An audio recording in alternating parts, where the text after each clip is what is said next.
ऐ मुसलमानों सुनो दिल से जरा, ऐ मुसलमानों सुनो दिल से जरा, वक्त पर कर लो नमाज अपनी अदा, वक्त आए जिस घड़ी पढ़ लो नमाज, वक्त आए जिस घड़ी पढ़ लो नमाज, दीन दुनिया में हमारे कारसाज।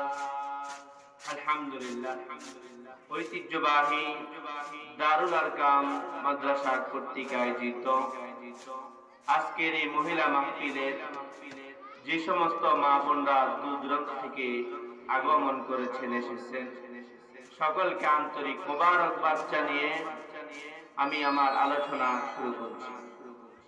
আমার আজকের আলোচনার বিষয়বস্তু হলো মানুষ চারটি কারণে জাহান্নামে যাবে।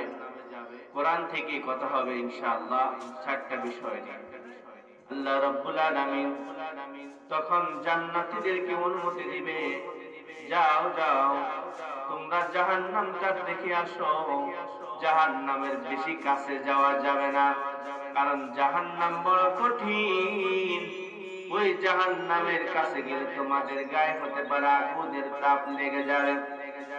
দূর থেকে জান্নাতীরা জাহান্নামীদেরকে দেখবে, আর যখন দেখবে আমার বাই পাশের তাদেরকে জাহান্নামে দেখা যায়, তখন জান্নাতীরা জাহান্নামীদেরকে প্রশ্ন করবে।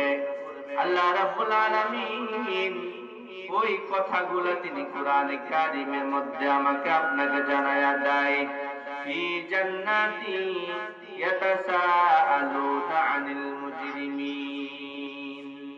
জান্নাতীরা জাহান্নামীদেরকে প্রশ্ন করবে, জান্নাতীরা পাপিষ্ঠদেরকে প্রশ্ন করবে, মা সালাকাকুম ফি সাকার, ও জাহান্নামীদের দল, কোন জিনিস তোমাদেরকে জাহান্নামে এনে ফেলে দিল?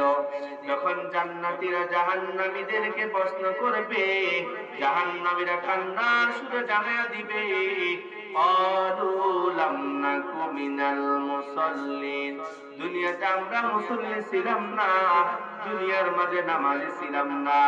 নামাজ না পড়ার কারণে আল্লাহ রাব্বুল আলামিন আমাদেরকে জাহান্নামে পাঠায়া দিল। ও আমার কলিজার মায়েরা, ও আমার প্রিয় বোনেরা, কথাগুলা মন দিয়ে শুনবেন গো।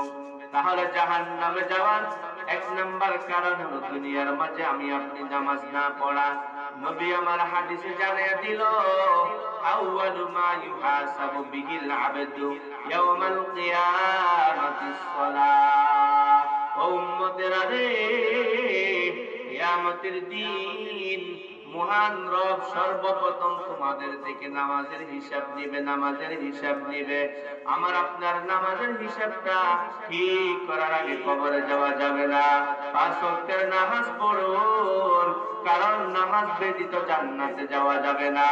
নবী আমার অন্য হাদিসে জানায়া দেয়, মিফতাহুল জান্নাতিস সালাহ। উম্মতেরা রে, জান্নাতের চাবি হলো নামাজ। আমি অন্য নেক আমল করলাম, হজের মৌসুমে হজ করলাম, রমজান মাসে রোজাও রাখলাম, যাকাত দিলাম, এতিম গরিব মিসকিনকে দান করলাম, ঐতিহ্যবাহী দারুল আরকাম মাদ্রাসার মাহফিলেও গেলাম, মাহফিলে আবার মাদ্রাসার জন্য কিছু টাকাও লেখাইলাম, কিছু টাকাও দিলাম।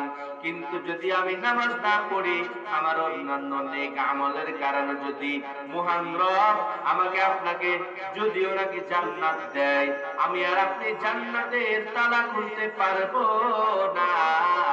কারণ জান্নাতের তালা খোলার একটা চাবি রয়েছে, সেটি হলো নামাজ। আমার মাদেরকে বলবো, ও আমার কলিজার মায়েরা, আমার বোনদেরকে বলবো, আমার পানের বোন, যুবক ভাইদেরকে বলবো, কলিজার যুবক ভাইরা রে, আল্লাহকে জানুন, আল্লাহকে চিনুন, আল্লাহ হুকুম মানুন, 5 ওয়াক্তের নামাজ পড়ুন, নামাজ ব্যতীত বাঁচার কোনো উপায় থাকবে না।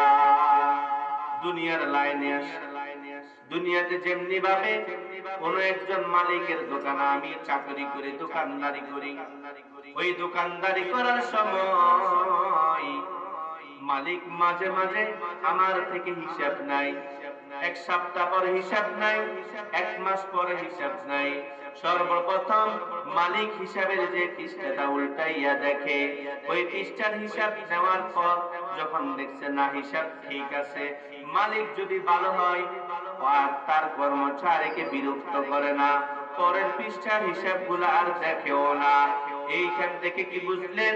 আমার রব যখন আমার আপনার থেকে নামাজের হিসাব নেবে, ও আমার কলেজের বাবারা, ও আমার পানের মায়েরা গো, যখন নামাজের হিসাবটা সুন্দরভাবে বুঝাইয়া দিতে পারবো গো, তখন আর হতে পারে মহান রব আমার আপনার কোন হিসাব নিবে না। তখন এর পরবর্তী গুলা বিনা হিসাবে আমাকে আপনাকে জান্নাতে পাঠাইয়া দিবে।